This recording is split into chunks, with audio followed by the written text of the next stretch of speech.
변화가 싫다. 네, 사람은 변화를 원하기도 하지만 변화가 또 싫습니다. 사람의 마음과 심리는 정말 참 알다가도 모르는 게 맞는 것 같아요. 우리가 정말 열심히 살고 싶은데 행동이 안 따라오잖아요. 부동산 투자는 뭐 물론이거니와 예를 들면 일상생활에서 살을 뺀다거나 덜 게으르고 조금 더 생산적인 삶을 살려고 하거나 뭐 새로운 운동을 시작하려 한다거나 뭐 기타 등등 뭔가 좀 바꾸고 싶은데 잘 안 되잖아요. 여러분, 이 변화가 정말 힘듭니다. 사실 어찌 보면 우리 삶에 있어서 가장 큰 도전일지도 몰라요. 대부분의 사람들은 뭐 이제 변하겠다고, 이제 성장하겠다고, 이제 진짜 엄청 노력하겠다고 말만 하고 실제로는 도피밖에 안 합니다.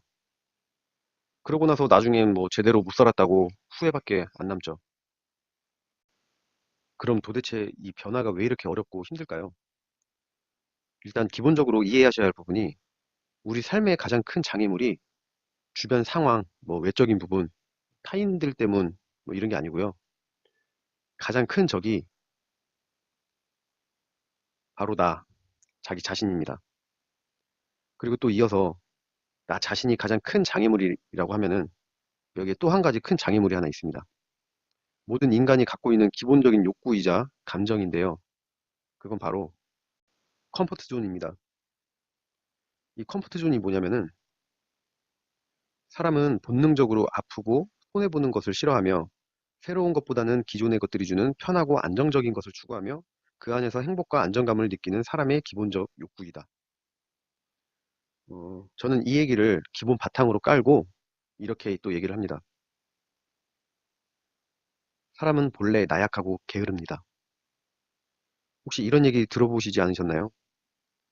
사람은 서 있으면 앉고 싶고, 앉으면 눕고 싶고, 누우면 자고 싶다.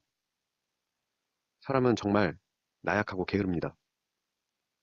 어떻게 나약하고 게으른지 잠깐 보겠습니다. 나약함과 게으름. 우선 이 나약함에는 크게 두 가지로 두려움과 외로움을 나눌 수가 있는데요. 두려움에는 공포, 사람은 뭐 고소공포증이 있든, 뭐 폐쇄공포증이 있든, 뭐 몇몇 가지 뭐 여러 공포들이 있어요. 사람이 갖고 있는. 그리고 뭐 생존. 이거는 뭐, 이것도 뭐 여러 가지 예를 들 수는 있겠는데, 직장을 다니다가 잘리더라도 생존의 위협을 받죠. 거리가 없으니까요. 그런 두려움, 생존 두려움, 뭐 눈치, 뭐 직장 상사 눈치, 부모님 눈치, 와이프 배우자 눈치 보니까 변화도 안 되고 투자도 못 할 거고요. 저항. 당연히 이 두려움 속에 저항이 당연히 포함이 돼 있겠죠. 절망도 당연히 포함이 돼 있을 거고요. 뭐 투자를 했다가 실패하면 어쩌지? 뭐 내가 창업을 했다가 투자 실패하면 어쩌지? 또이 실패에 대한 두려움이 있을 거고요. 아픔 기본으로 깔고 가는 거고요. 뭐 회의감 등등. 또 사람은 기본적으로 외롭습니다. 이 외로움이 심해지면 우울증이 또 생기고요. 세상에 나 혼자야. 부존재는 사람은 기본적으로 어떤 단체, 사람과의 관계 속에서 존재하고 싶어 해요. 이게 없으면 또 부존재에 대한 또 외로움과 공포가 또 생기고요. 고통. 외로우면 고통스럽고, 실현당해도 외로울 거고요. 이별, 뭐 감정. 감정이 사람을 지배합니다. 사람은 이성적인 동물이 아니라 100% 감정적인 동물입니다. 감정도 참 중요하고요. 게으름을 부으면은 이제 사람은 기본적으로 또 게으른데요. 귀찮잖아요. 우리 모든 뭐 시작하려고 할 때 다 귀찮죠. 귀차니즘. 나태하니까 귀찮을 거고요. 아몰랑 아몰랑 나 모르겠어. 나 싫어. 안 해. 미뤄.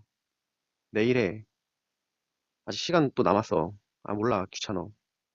편한 거 좋아하죠. 계속 편한 것만 찾습니다. 편하고 쉽고 어렵지 않은 거요. 단순한 것들. 그리고 맵고 짜고 뭐 그런 것들보다 단 게 좋죠. 달고 맛있는 것들 있잖아요. 인스턴트 정크푸드 뭐 이런 것들이요. 여러분, 변화가 왜 어려운지 이제 조금은 아시겠나요? 변화를 시도할 때 이런 모든 감정들이 전부 다 나온다고 생각해 보세요. 벌써 저항이 생기시는 분들도 계실 거예요. 결국 저 역시도 이런 나약함과 게으름이 기본적으로 깔려 있습니다. 하지만 이런 두렵고 게으른 감정들이 막 올라올 때마다 계속 의식을 하고 직시해서 엄청난 용기를 내서 돌파하려고 많은 노력을 합니다. 그래야지만 나의 목표에 조금이라도 더 한 발짝 내디딜 수 있기 때문이죠. 그리고 목표를 이루고 성공을 한 사람들은 이 나약함과 게으름을 최대한 극복하고 이겨내시려고 무지많은 노력을 하신 분들입니다. 그럼 이 변화에 있어서 가장 큰 장애물인 나 자신과 사람의 본능, 이 컴포트 존에 속한 나약함과 게으름, 이것에 대해서 한번 얘기해 보겠습니다. 우선 제일 먼저 자신을 제대로 이해하려면 완전 어린 시절로 돌아가 봐야 하는데요. 사람은 태어나면서 당연히 영유아기 시절부터 겪어가게 되는데 이때부터 이미 엄청 많은 것들을 학습합니다. 그 어린 나이에도 자기 자신에게 닥치는 그 어떤 외부적인 모든 현상, 상황들, 그것에 반응을 하고 본인의 내적인 감정들에 이끌려서 생각하고 행동을 하며 표현을 합니다. 바로 자기 자신만의 이 대처법과 뭐 자동 반응, 자동 반사, 뭐 행동 패턴 등등 뭐 이런 것들을 어린 시절부터 쌓아가는 거죠. 그렇게 자신만의 패턴이 생기고 그것이 굳어지면서 자신만의 감정적 패턴이 생겨나는 거죠. 뭐 피해의식, 반항 패턴, 어떤 현상에 직면했을 때 막 화가 나고 거부하는 등 부정적인 이런 습관 등 아까도 말씀드렸죠. 사람은 이성적인 동물이 아니고요. 100% 감정적인 동물입니다. 이 어린 나이 때부터 감정적인 동물이 자신만의 신념을 굳게 지니고 살아가게 되는 거죠. 결국 이런 행동 패턴들이 어린 시절에 형성이 됐고 이게 점점 개선이 되고 버려야 할 건 좀 버리고 성장을 했어야 하는 건데 문제는 그 자기 자신의 패턴과 신념이 무의식적인 습관이 돼서 10대, 30대, 뭐 40대까지 아직도 똑같은 패턴대로 운영되는 사람들이 아주 많습니다. 여기까지 어느 정도 이해하시는 분들 중에서 이렇게 말씀하시는 분들이 있으실 거예요. 오케이, 알았어. 그럼 그 내 지난 모든 것들을 다 내려놓고 바뀌면 되지. 안 됩니다. 안 돼요. 왜냐면 그건 당신, 본인 자신입니다. 평생 그런 강박대로 살아왔는데 그걸 없애면 아예 다른 사람이 돼버려요. 그런 용기가 없어요. 그건 생존 문제거든요. 그럼 모든 변화에 엄청 큰 저항을 느끼게 될 겁니다. 내가 20대, 30살, 뭐 40살, 40년 동안 짊어지고 다닌 귀한 나 자신이잖아요. 그럼 그 자신이 옛날 패턴과 다르게 행동하면은 엄청 큰 그 보호 메커니즘이 안에서 발동을 해서 자동으로 강한 감정, 막 심각한 우울증, 실어증, 막 저항, 강한 두려움, 회의감, 뭐 절망, 그런 것들이 완전 반항하게 됩니다. 안 되겠어. 아, 아니야, 아니야. 나는 변화가 싫어. 아, 변화 따윈 필요 없어.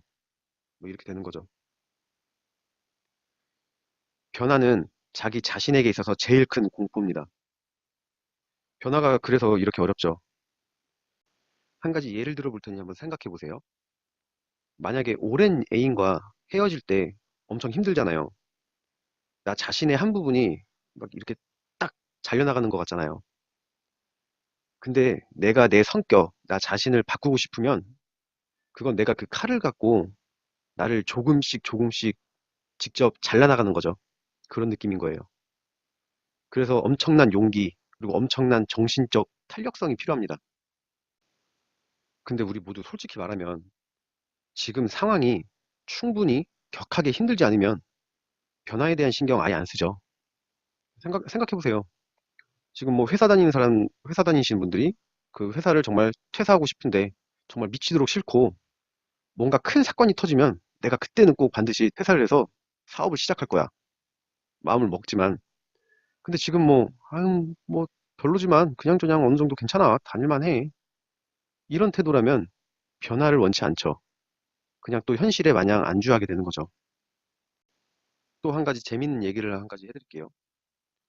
어느 사람이 차에 주유를 하러 주유소로 들어가서 기름을 넣다가 저쪽 한켠 공터에 끙끙 앓으며 엎드려 있는 강아지를 봤어요. 그래서 이 사람이 궁금해서 왜 저러나 자세히 봤더니 엎드려 있던 그 바닥이 가시덤불 같은 데 있었던 거죠. 그 강아지가 거기 누워 있던 거예요. 그 옆에 평평한 멀쩡한 바닥들도 있었는데 그 가시 위에 엎드려서 끙끙 대던 거죠. 그래서 그 사람이 주유소 직원한테 물어봤어요. 아니, 저 강아지는 왜 저 가시덤불 위에 누워서 끙끙대고 일어나지도 않고 저러는 거예요? 이렇게 물었더니 직원이 대답했습니다. 아직 덜 아픈 거죠, 뭐. 더 아파봐야 정신 차리겠죠. 실제로도 동물을 대상으로 실험을 한 사례들이 좀 몇 가지 있는데, 동물들 역시 정말 생존에 위협적이거나 뭐 큰 고통이 없으면 어느 정도 이 불편하고 부족한 거에는 그 현실에 안주해서 적응하며 그냥 산다라는 그런 보고가 있습니다. 결국 사람이나 동물이나 바뀌는 게 싫습니다. 바뀌려면 정말 많은 변화가 생겨야 하고 그 변화에 따라오는 불편한 것들이 너무 싫고 귀찮고 두려운 거죠.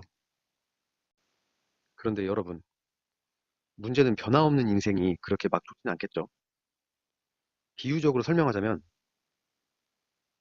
인생은 두 가지 길로 나눠집니다.